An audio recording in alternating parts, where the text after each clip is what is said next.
Hello everyone. तो आज हम शुरू करेंगे हमारा दूसरा रसायन जो है कूपी पक्व रसायन।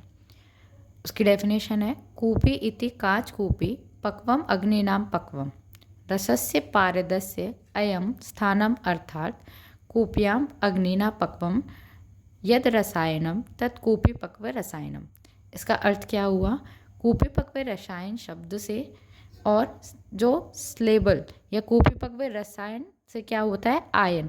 The mercurial compound prepared in specifically prepared glass bottle by क्रमाग्नि इज नोन एज कूपी पक्व रसायन। इसमें क्या होता है? एक कूपी होती है, उसमें हम क्या भरते हैं? चूर्ण या फिर जो भी पारद के योग हैं उनको भर के और क्रमशः अग्नि देते हैं। उससे जो रसायन तैयार होता है उसको कूपी पक्व रसायन बोलते हैं। हिस्ट्री देखेंगे, 9th सेंचुरी एडी में गंधक जारण डेवलप्ड एज कूपी पक्व रसायन इन रसेदय तंत्र। 13th सेंचुरी एडी रस सिंदूर कूपी पक्व कल्पना इंट्रोड्यूस्ड एज उदय भास्कर रस इन रस प्रकाश सुधाकर बाय योग Yashodhar Bhatt. 15th century AD में श्री अनंत देव सूरी ही मेंशन्ड एज रस पार्थिव रस इन रस चिंतामणि। नेक्स्ट, अब इम्पॉर्टेंस क्या है कूपी पक्व रसायन की?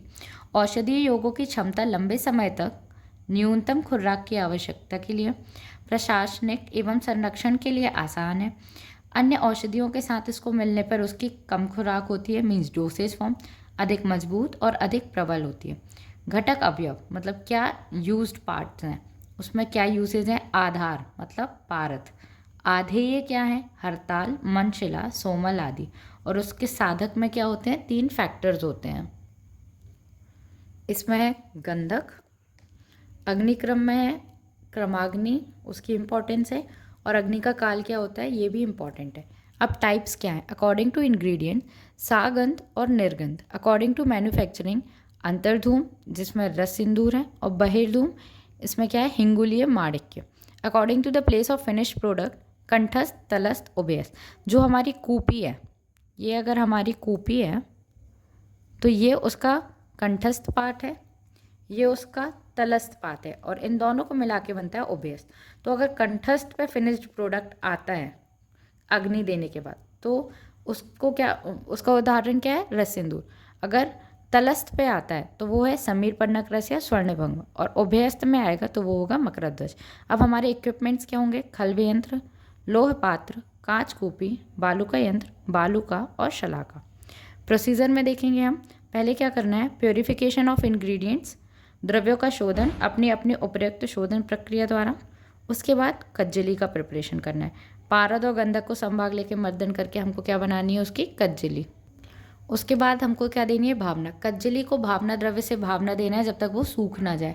कूपी भारण, इसमें क्या होगा? कूपी should be filled 1/3 part by कज्जली and remaining 2/3 part kept void for the easy evaporation of sulphur fumes during melting and boiling of गंधक एंड टू प्रोटेक्ट कूपी फ्रॉम बेकिंग।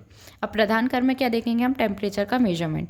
उसमें 2 टाइप से करते हैं। जो कूपी के ऊपर जो बालू का भरी गई है उसमें एक देखते हैं कॉटन ड्राइड ग्रास टेस्ट, और एक देखते हैं राइस पैडी टेस्ट। उसमें सबसे पहले कॉटन ड्राई ग्रास टेस्ट में क्या करेंगे? हम कॉटन को गीला करके उस बालूका पे रखेंगे, या फिर डायरेक्ट बालूका पे अगर हम कॉटन रखते हैं तो वो क्या हो जाती है? अग्नि को पकड़ लेती है। इससे क्या पता चलता है कि वो तीव्र अग्नि है। राइस पैडी टेस्ट में क्या होगा? जो राइस मतलब धान का टुकड़ा है वो क्या बन जाएगा? फूट जाएगा वो। व्हेन केप्ट ऑन बालूका it blows up. Nowadays pyrometer, thermometer या thermocouples are there. Heating pattern अगर हम देखेंगे, क्रमाग्नि ग्रेजुअली इंक्रीजेज इन हीटिंग। उसमें भी अब हम देखेंगे दीपाग्नि। दीपाग्नि में क्या होगा? सिर्फ बालू का हीट होती है। मृदु अग्नि में क्या होता है? जो कज्जली है कूपी के अंदर वो क्या होती है? मेल्ट होना शुरू होती है एट 120 टू 250 डिग्री सेल्सियस पे। मध्यम अग्नि होने तक क्या होती है? कज्जली बॉयल होना शुरू होती है और उसकी प्रॉपर्टीज़ में चेंज आते हैं। तीव्र अग्नि में क्या होने लगता है? वो भाप बनने लगती है, sublimation, up to 450 to 800 degree Celsius for the formation of सिंदूर। तीव्र अग्नि के ड्रग्स में क्या आएगा? मुद्रीकरण। Deciding factors of corking, positive copper plate test. इसमें क्या होगा? White mercury fumes appearance of the redness in the bottom of कूपी, that is the color of the product, मतलब सूर्योदय के लक्षण उसमें आएंगे। अब हम देखेंगे इंपॉर्टेंस ऑफ क्रमाग्नि। टू अटेन द प्रॉपर पाक helps proper binding, melting and achieve active sublimation. अगर क्रमाग्नि नहीं दी गई तो क्या होगा, स्पेसिफिक डेंसिटी जो है पारद की it is more and it में लीड पारद to settle in the bottom and sulphur above. तो क्या होगा, रिएक्शन में जो पारद है, कूपी में जो पारद है वो नीचे सेटल हो जाएगा और सल्फर की फ्यूम्स यहाँ हो जाएंगी, तो इसमें कोई केमिकल रिएक्शन होगा ही नहीं।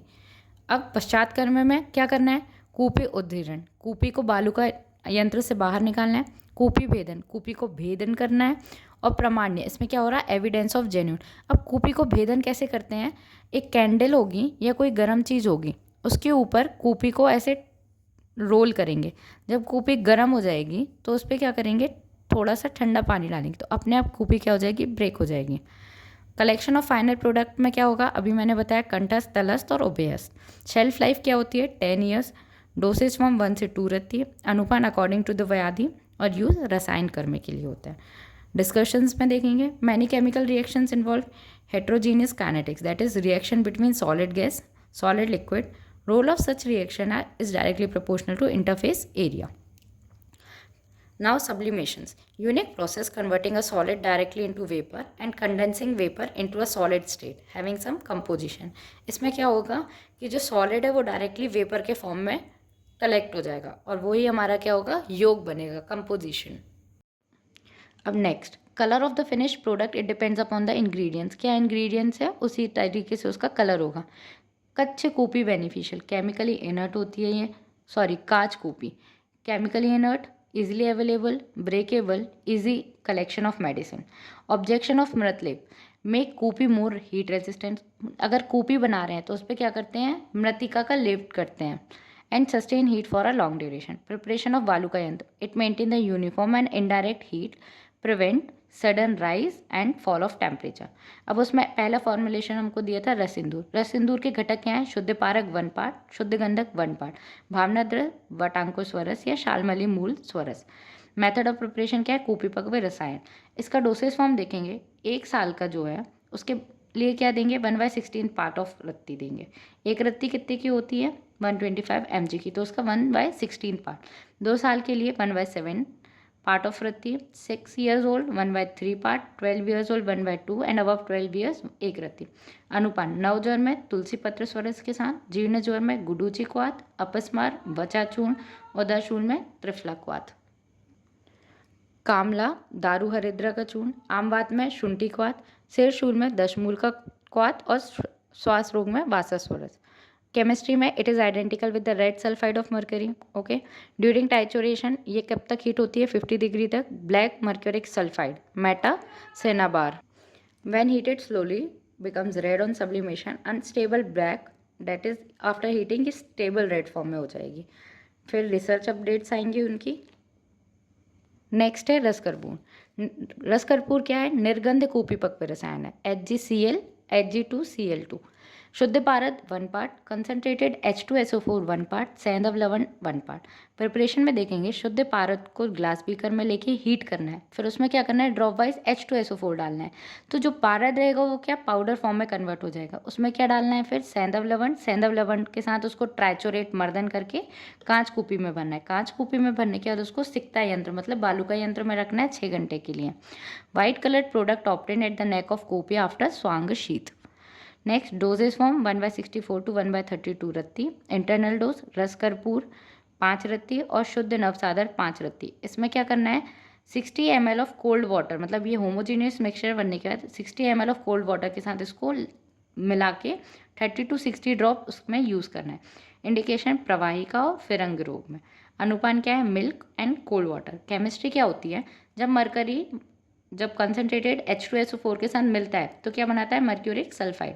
जब मर्क्यूरिक सल्फाइड को हीट करेंगे और उसमें रॉक सॉल्ट ऐड करेंगे मतलब सेंधव लवण, तो वो बनेगा Hg2Cl2. It collect on the neck of the bottom as colourless needle shaped crystals having the melting point 2770 degree Celsius and boiling point 3200 degree Celsius.